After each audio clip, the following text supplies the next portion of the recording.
Olá pessoal, aqui professora Renata, da Nata da Neuro. E hoje nós vamos dar sequência ao estudo do sistema nervoso e hoje nós já estamos na parte 5, onde nós vamos falar da anatomia do sistema nervoso central.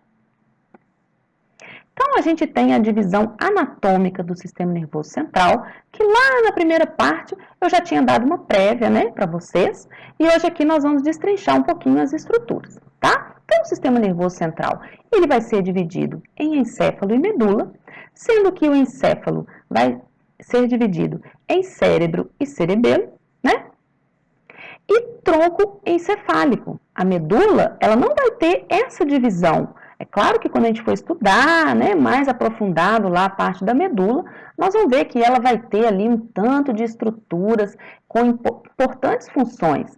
Mas, didaticamente, foi dividido dessa forma que o encéfalo, ele vai estar formado, então, pelo cérebro, cerebelo e tronco encefálico. O cerebelo, já contei para vocês que ele não vai ter divisões, Mas o cérebro e o tronco encefálico, ele é dividido em outras estruturas. O cérebro em telencéfalo e diencéfalo e o tronco encefálico em mesencéfalo, ponte e bulbo.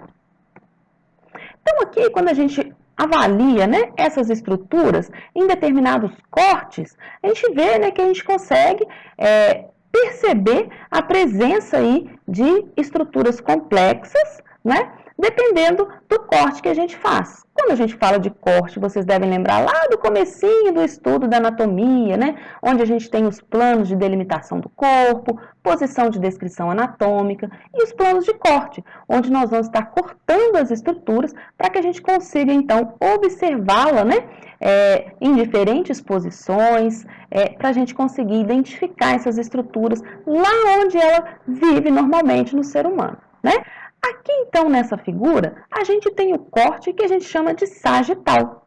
Vocês lembram lá dos comecinhos, do início lá de estudo de anatomia? Que a gente tem aqui uma região, no nosso crânio que chama sutura sagital.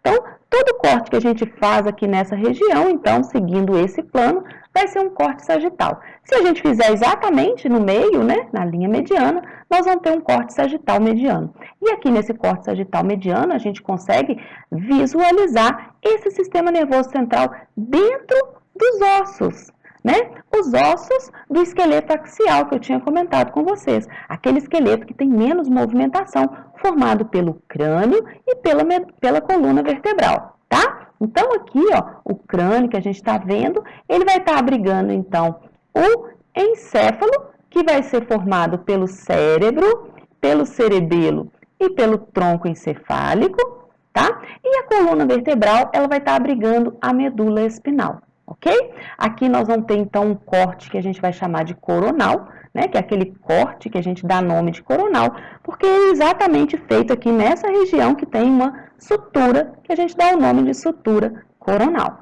Quando a gente faz o corte coronal, a gente já consegue observar as estruturas de um outro ângulo, e aí não nos permite notar a presença de algumas estruturas. Então, o corte sagital mediano é o melhor corte para a gente conseguir avaliar essas estruturas dentro do esqueleto axial. E aqui a gente tem também um outro corte para lembrar a presença, então, da substância cinzenta e da substância branca, Como se a gente tivesse realizado um corte coronal, tá? E a gente está tendo aqui uma vista anterior. A gente consegue perceber a presença do cerebelo aqui. Nessa região, formando um V, a gente está enxergando a substância branca dentro do tronco encefálico. E aqui nessa outra região, a gente está conseguindo ver substância cinzenta e substância branca no cérebro. Então, a gente agora, começando do encéfalo, a gente vai ver, então, que ele é formado pelo cérebro, tronco encefálico e cerebelo. Essa aqui é uma peça natural que foi conservada em formalina, então, infelizmente, a gente não consegue ver uma riqueza de cores. Fica bem difícil, às vezes, para o aluno diferenciar uma estrutura da outra. Aqui, quando a gente está vendo o encéfalo, em sua totalidade, fica mais tranquilo da gente saber onde é tronco encefálico, onde é cerebelo e onde é só o cérebro. Mas quando a gente começa a abrir, e tentar identificar aquelas estruturas menores, quando a gente tem essa peça, que foi conservada em formalina, quase tudo fica da mesma cor. E aí começa, então, a ser um desafio para a gente conseguir nomear e identificar essas estruturas.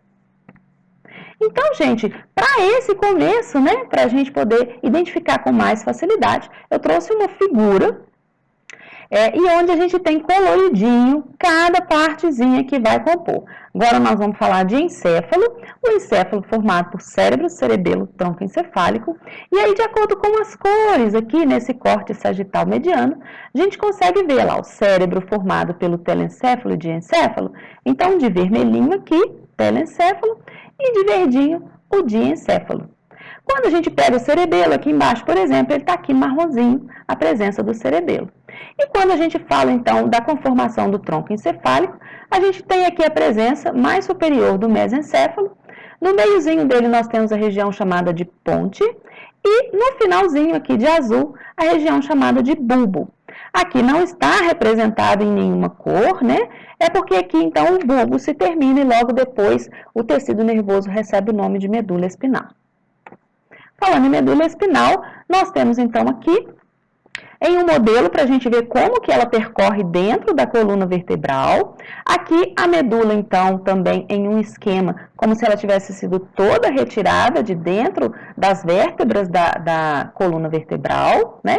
Então é um cilindro formado de tecido nervoso, então aqui a gente vai ter a presença de corpos de neurônio e também dos axônios dos neurônios. Tá? Nós percebemos que tem uma região aqui onde ela é, inclusive, um pouco mais gordinha, onde a gente chama de intumescência. Nesses locais da medula, a gente precisa que ela tenha um aumentozinho de tamanho, porque a quantidade de raízes nervosas que saem para atender membros superiores e inferiores, ela é bem grande. Então, a gente tem a presença dessas intumescências, que mais para frente nós vamos estudar com calma. Aqui uma outra foto, então, onde a gente consegue perceber, né, com maior nitidez, a saída desse tecido nervoso de raízes, ramificações, né, aquelas fibras, os axônios dos neurônios que saem para formar os nervos que eu tinha contado para vocês. Aqui a gente já retirou o envoltório para a gente conseguir perceber com clareza os axônios para formar os nervos, né, essas raízes nervosas. Mas na realidade, né, todo o sistema nervoso central ele tem seus envoltórios, ele tem as membranas que a gente chama de meninges, né? Então aqui embaixo a gente consegue ver nessa foto essa medula espinal com algumas raízes aqui que a gente consegue observar que formarão os nervos, mas também a gente consegue perceber aqui alguns tecidos que foram removidos e estão aí para a gente conseguir ver. Então essas são as meninges, que são membranas que envolvem todo o sistema nervoso central. Mais para frente nós vamos estudar, né, essas meninges, nós vamos perceber, inclusive, né, que nós temos uma doença que é muitas vezes comentada, às vezes dá até um pouco de medo na gente, que é a meningite, né? Que então nós vamos associar a presença, né, e a constituição dessas membranas, dessas meninges, também com essas doenças. Eu trouxe aqui no detalhe, só para a gente relembrar, né, que no tecido da constituição do tecido nervoso da medula espinal, a parte que é de substância cinzenta é mais central e a parte de substância branca fica mais na periferia. Bom, eu espero que vocês tenham conseguido compreender mais essa partezinha do estudo do sistema nervoso. Espero vocês no próximo vídeo. Não deixem de curtir e também compartilhar com seus amigos. Conhecimento nunca ocupa espaço, não é verdade? Eu espero também que vocês se inscrevam no canal. A Nata da Neuro e a professora Renata deixam um abraço e até a próxima!